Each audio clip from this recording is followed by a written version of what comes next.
The reason why my mom puts it in her book where it's vague, where she says it without saying it, is because obviously we need to be careful with what we say specifically, because we don't want to throw accusations or titles without anything to back them up, essentially. Like, we don't want a really long-lasting effect. So, to break it down, Mary's personality is very hard.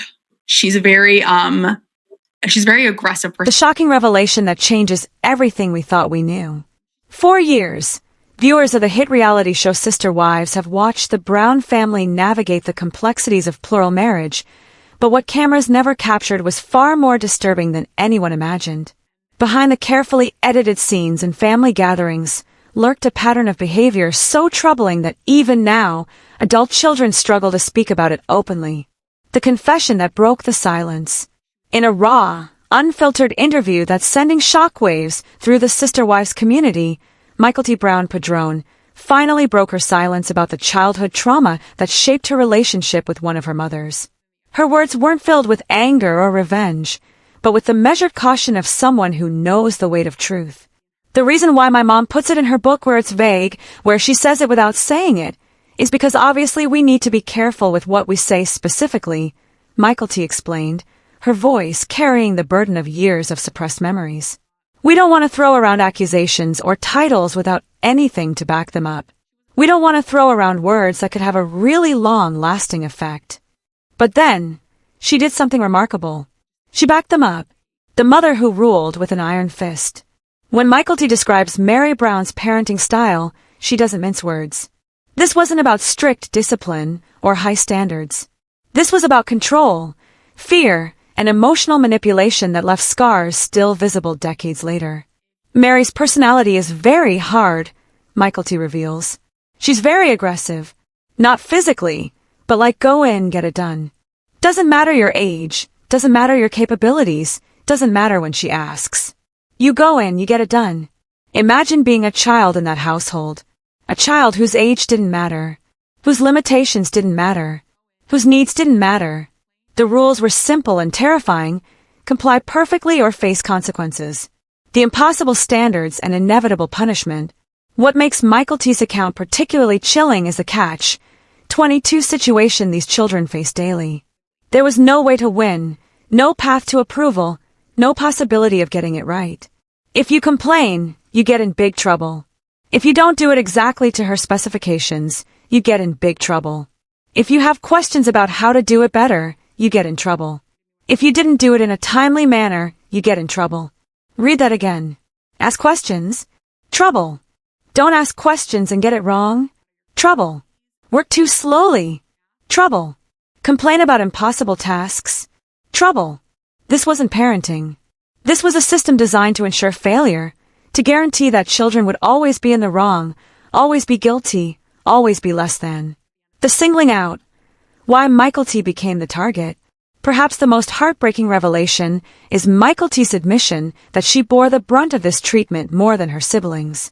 She tended to pick on me a lot, more so than the other kids. I couldn't tell you why. The randomness of it makes it even more cruel. There was no reason, no explanation, no way for young Mykelti to understand why she was the chosen target. In a household already divided by the complexities of plural marriage, one child became the scapegoat, the one who could never measure up, never be good enough, never escape the criticism. The cycle of manipulation, apologies that meant nothing. But Mary's behavior wasn't consistently harsh, and that's what made it even more psychologically damaging. Mykelti describes a pattern that experts recognize as classic emotional manipulation, a cycle that kept children trapped in confusion and self-doubt. She would do that classic, "I'm so sorry. I love you. I'll treat you better. Let's just go play and have a nice girl date," or whatever. And then right in the middle, she'd get mad at you for something, and then somehow it would become your fault. Picture it. A mother extends an olive branch, a promise of connection and normalcy. A child, desperate for maternal love and approval, accepts. They go on a date, maybe shopping or lunch, something that should be special. And then, without warning, the anger returns. An innocent comment becomes an offense. A small mistake becomes evidence of the child's unworthiness. The mind game that broke their reality. What happened next in these encounters reveals the depth of psychological manipulation these children endured. Mykelti describes a complete reversal of reality that left her questioning her own perception. It would backpedal to where you were apologizing for something she did, and you were suddenly in trouble, and you felt like you were guilty, and you felt like it was an honor to be in her presence and amongst her, but you were still in the wrong and you were bad. Let that sink in. The child apologizes for the parent's behavior. The child feels honored to be near the person who hurt them. The child accepts guilt for crimes they didn't commit. This is gaslighting in its purest, most damaging form, inflicted on children too young to recognize the manipulation, too dependent to escape it. The emotional roller coaster nobody could predict. Adding to the unpredictability, Mary's moods would swing dramatically without warning. She'd have these big emotional swings where she would just get angry and intense, Mykelti recalls. For children living under this roof, every day was a minefield.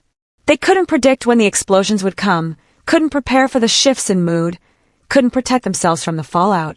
They learned to walk on eggshells, to constantly monitor and adjust their behavior, to live in a state of perpetual anxiety. The verdict: not fun, not safe, not maternal. When asked to sum up her experience, Mykelti's words are damning in their simplicity. She just was not a very good parent. She wasn't a very good mom. She was not fun to be around in any sense of the word. No cualificación. No silver lining. No, but she tried her best. Just the plain truth. This was not good parenting. This was not maternal love. This was not a safe environment for children. The ripple effect: a family divided. The consequences of Mary's parenting style extend far beyond Mykelti's personal experience. She reveals that most of her siblings have made similar choices, maintaining distance from the woman who raised them. I think that's the biggest reason why most of my siblings choose not to have a very big relationship with her. However, Mykelti is careful to note that some siblings still try to maintain connections, still work on the relationship, still hold out hope for change. The family remains fractured, with each child processing their childhood trauma differently, making their own choices about forgiveness and contact. The permanent break, a boundary that won't be crossed. For Mykelti herself, the decision is final and absolute. Because of how she treated me when I was younger, I will never have a relationship with her. Never. Not maybe. Not if she changes. Not if she apologizes. Never. This isn't said with hatred or anger. It's said with the calm certainty of someone who has done the work, set the boundaries, and chosen their own peace over family obligation. It's a declaration of self-protection, a line drawn in the sand after years of having her boundaries violated. The nuanced truth: bad behavior doesn't mean bad person. What makes Mykelti's account even more powerful is her refusal to dehumanize Mary despite everything she experienced. I don't think she's a bad person. I just think that she's made mistakes, and she still deserves happiness at the end of it. This is the perspective of someone who has genuinely processed their trauma, who can acknowledge harm without requiring the person who harmed them to be a monster. Mykelti recognizes Mary's humanity, acknowledges that she's trying to figure it out, and even wishes her happiness. But that compassion doesn't require reconciliation. That understanding doesn't require relationship. That forgiveness doesn't require contact. The dinner table incident, a memory that defines everything. To illustrate the daily reality of life under Mary's care, Mykelti shares one specific memory from Wyoming when she was approximately 7 years old. It's a story that perfectly encapsulates everything wrong with the dynamic. The scene: a normal family dinner. Mary is caring for multiple children while the other mothers work and Kody travels for business. The kids, including Mykelti, Hunter, Maddie, and Aspen, all close in age, are eating together. When being a kid became a crime. What happened next is both mundane and devastating in its implications. We were kids. We were teasing. We were eating dinner. So we were sticking our tongues out at each other. Normal childhood behavior. Siblings being silly. Nothing harmful, nothing dangerous, nothing worthy of serious consequence. Mary told them to stop. They continued, as kids do, pushing boundaries, testing limits, engaging in harmless play. The punishment that didn't fit the crime. Mary's response was swift and disproportionate. After Mykelti stuck her tongue out one more time, Mary singled her out. Mykelti, I told you to stop. You're done. Not a warning. Not a timeout with the other children. Not a consequence that matched the minor infraction. Instead, Mykelti was banished from the dinner table while still hungry, forced to leave while the other children continued eating and giggling. The isolation and shame. I have to leave the table. The rest of the kids stay at the table, and they can keep eating. And I can hear them giggling. And Mary's still yelling at them to stop sticking their tongues out. The other children were doing the exact same thing, yet only Mykelti faced consequences. She sat alone in her bedroom, head bunched in her arms, listening to her siblings continue the exact behavior that got her punished. The message was clear: the rules apply differently to you. You are not like the others. You are always wrong. The trauma that lasts a lifetime. The most telling detail? That's actually one of my only memories from Wyoming. Of all the experiences, all the days, all the moments of childhood, this incident burned itself into Mykelti's memory. The unfairness, the isolation, the shame, the confusion of being singled out for something everyone was doing. The sound of her siblings' laughter while she sat alone, hungry and humiliated. This is what trauma does. It creates crystal clear memories of moments when we learned we weren't safe, weren't valued, weren't treated fairly. The food factor, adding insult to injury. In a detail that might seem minor but speaks volumes, Mykelti mentions that Mary's cooking was consistently terrible. If Mary cooked something, by the way, it was disgusting. Always nasty. Gross. Don't eat Mary's food. It was not fun. For children who were already walking on eggshells, who faced punishment for minor infractions, who were expected to comply without complaint, even the food was another source of misery. And complaining, that would get you in trouble too. The other mothers knew.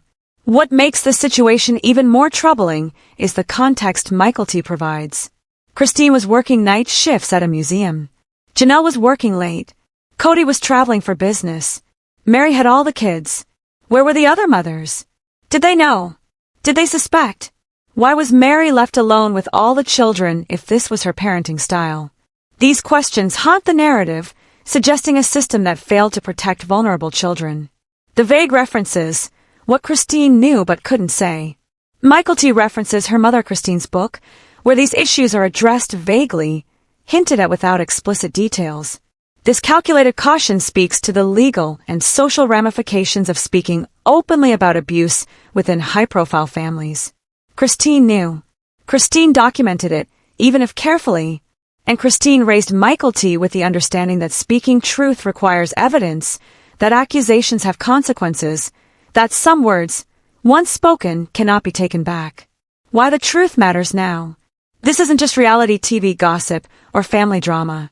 This is about acknowledging patterns of harm, validating the experiences of people who were children when they were hurt, and understanding that public families aren't immune to private dysfunction.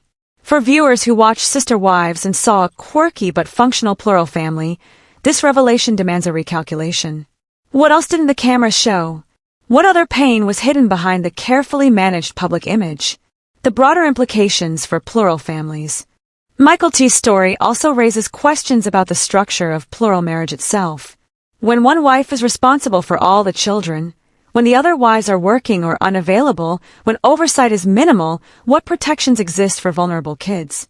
This isn't an indictment of polygamy itself, but rather a recognition that any family structure can enable dysfunction when accountability is lacking, when one person holds unchecked power over children, when cultural or religious factors make speaking out difficult or impossible.